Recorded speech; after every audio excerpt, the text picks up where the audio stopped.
Now, Darren, thanks ever so much for coming in. Now, you got in touch with me to talk about the fact that you'd been working on school meals and we were discussing school meals, and then you arranged for another guest to join us, which is the president of the National Education Union. Obviously, this must be extremely important to you for you to take the time out of an evening to talk to us on here. Yeah, it is. I mean, I am serving for this year as National President of the National Education Union, but I'm a teacher. That's my job. You know, I've got a year out of school this year just to work for the union, but essentially I'm a teacher. I'm also somebody who had free school meals all the way through school, so this is something that is really, really important to me, and a campaign that I think is really important that everybody gets behind. Now, this is the No Child Left Behind campaign, isn't it, that you're running with the National Education Union? Tell us a bit more about the campaign. Yeah, so it's part of a wider campaign around child poverty, but the specific ask and the specific point that we've got this week is around free school meals for all children. And we've got a week of action this week, so it started just today. And we've got many, many different things going on, including many faith groups praying and getting behind that. Today's been our day for education, so we've got lots across the country, lots of places are holding coffee mornings to speak to parents. We've got lots of teachers that are also delivering lessons in tutor time or assemblies today around the benefits of free school meal, and this is all going to build up to us handing in an open letter that we've put together that has been signed by over 240 different organisations and over 90,000 individuals. That's fantastic. Is there still opportunity for more people to get involved and other organisations to join that petition?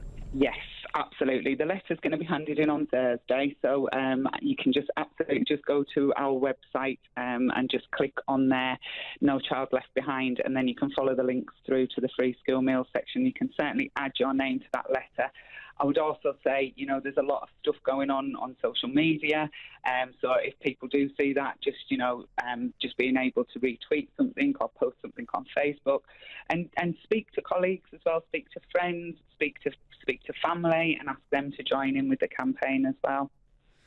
Now, it's important that every child gets a school meal, but it's also important to make sure that meal is quality, isn't it, and has the nutrients in it that they need. Yeah, that is really important, and it's crucial. It's very important to make sure that children are having a good quality, nutritious meal at that time. And, I'll be really honest with you, that requires some investment, but we think it's investment that is very much it needs to be made. But also, I work in Carlisle normally. I'm based in North Cumbria in Carlisle, and a lot of the parents and the families where I work are time poor as well. So we have a lot of kids who will have packed lunches, and I think only 1% of packed lunches across the country are have the nutrition in them that young people need. It's very difficult for families to put those together, whether that's through finances or whether it's through the time that they have. Now, Darren Squires is with us, and he is Veg City's coordinator. He's with Whole Food Partnership, and of course, Darren, you're constantly showing people videos on how to cook better. You're showing people what nutrition they need, and you encourage people to grow their own food. Is there a way that local growers can contribute to this or support this, or is there a way that the schools could be growing their own food to add to this to make sure people get the nutrition they need? I think one thing that schools could really do, but they do need support in this. It's not something they can bring out of their own resources.